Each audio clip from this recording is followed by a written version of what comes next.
लेने में और प्रचार करने में तो मौजूदा सरकार को मेडल अलग से देना चाहिए कि कॉपी पेस्ट कर दिया और सरह ले लिया कि ये हमने किया है। नाम बदलने में और सरह लेने में हमारी सरकार को महारत हासिल। अगर सरकार कुछ बदलाव चाहती थी तो इसमें बिल को इलेक्ट्रॉनिक फॉर्मेट में कर सकते थे। हमारी सरकार का रोजगार देने में उनको बड़ी परेशानी है और वो रोजगार देने के खिलाफ, इसलिए उन्होंने शायद इलेक्ट्रॉनिक फॉर्मेट में नहीं रखा। नमस्कार, मैं हूं आपके साथ अनु भारद्वाज और आप देख रहे हैं न्यूज़ गंगा। संसद का बजट सत्र 4 अप्रैल तक चलने वाला ये सत्र आजादी के बाद का सबसे बड़े हंगामे की गवाह बन गया है। सरकार की ओर से 36 बिलों को पारित करने की योजना बनाई गई है, जिसमें वक्फ संशोधन और अन्य विवादित बिल शामिल है। वहीं विपक्ष मणिपुर हिंसा, वोटर लिस्ट में गड़बड़ी और तमिलनाडु के त्रिभाषा मॉडल पर सरकार को घेरने की तैयारी में है। और फिर होना क्या था, वही हुआ जो पहले से अनुमानित था। जैसे ही कार्यवाही शुरू हुई, विपक्ष ने मणिपुर हिंसा को लेकर सरकार पर सवाल उठाए और मणिपुर में हिंसा पर हुई नारेबाजी ने सदन में हंगामा खड़ा कर दिया।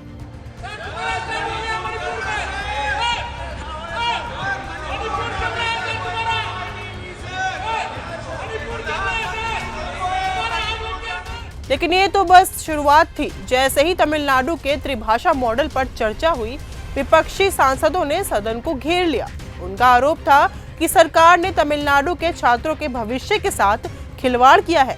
And heard that the minister, in his reply in parliament today, has called the members of parliament, the Tamil Nadu government and the people of Tamil Nadu uncivilized.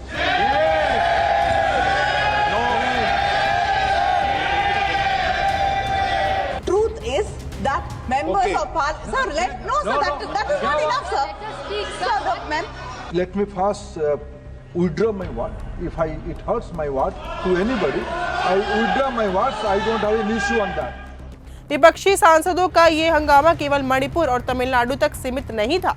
Voter list पर भी विपक्ष ने सवाल उठाए। कांग्रेस नेता प्रियंका गांधी ने गृह मंत्रालय की रिपोर्ट पेश करी और एकजुट होकर विपक्ष ने वोटर लिस्ट में गड़बड़ी के खिलाफ मोर्चा खोल दिया। विपक्ष और सरकार ने पूरी ताकत के साथ अपनी अपनी बातें रखी और इसका असर संसद की हर दीवार तक गूंज रहा था। लेकिन इस सत्र में जो सबसे बड़ी बात हुई वो थी चंद्रशेखर आजाद की बेबाक आवाज। उन्होंने सदन में वो सवाल उठाए जिन्हें शायद ही कोई और उठाने की हिम्मत रखता। सदन में हंगामे का माहौल था। विपक्ष ने मणिपुर हिंसा, वोटर लिस्ट में धांधली और तमिलनाडु के त्रिभाषा मॉडल पर सरकार को घेरने की पूरी कोशिश की। लेकिन चंद्रशेखर ने जिस तरह से अपना पक्ष रखा वो सबको चौंका देने वाला था। आजाद ने कहा, सरकार का प्रचार तो हर जगह दिखता है, लेकिन क्या किया गया है? इस सरकार को कॉपी पेस्ट करने में मेडल देना चाहिए। हर बार वही बातें, वही प्रचार और कुछ नया नहीं। और मैंने बिल पढ़ा, क्या पढ़ने के बाद मुझे एहसास होता है कोई बदलाव नहीं, सिर्फ कॉपी पेस्ट किया गया। तो सरह लेने में और प्रचार करने में तो मौजूदा सरकार को मेडल अलग से देना चाहिए कि कॉपी पेस्ट कर दिया और सरह ले लिया कि ये हमने किया है। नाम बदलने में और सरह लेने में हमारी सरकार को महारत हासिल, जबकि हकीकत ये है कि ये इंटरनेशनल लॉ है जिसके आधार पर सभी देशों को काम करना पड़ता है।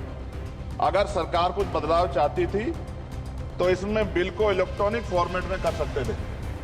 ये डिजिटल युग है, चर्चा होती है और सब जगह, आप तो फोन से लेकर सब जगह जो है डिजिटल बातें होती हैं, लेकिन फॉर्मेट आपने कागज में ही रखा है।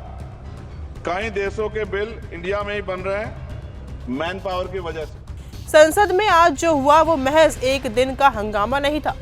ये उस लड़ाई का हिस्सा था जहां हर दिल अपनी बात रखने की कोशिश कर रहा है और चंद्रशेखर जैसे नेताओं ने अपनी आवाज से संसद को जागरूक किया। आज का दिन संसद की गरिमा और लोकतंत्र के लिए एक बड़ा संदेश था। अब देखना ये होगा कि ये संघर्ष कहां तक जाता है और क्या विपक्ष अपनी बात मनवा पाएगा। तो फिलहाल इस वीडियो में सिर्फ इतना ही। देखते रहिए न्यूज़ गंगा। ऐसी ही खबरों को सुनने और देखने के लिए सब्सक्राइब करना बिल्कुल मत भूलिएगा चैनल न्यूज़ गंगा। खबरें अच्छी लगी तो लाइक का बटन दबाना बिल्कुल मत भूलिएगा। कमेंट बॉक्स में टाइप भी कर सकते हैं और हाँ, शेयर करना भी बिल्कुल मत भूलिएगा।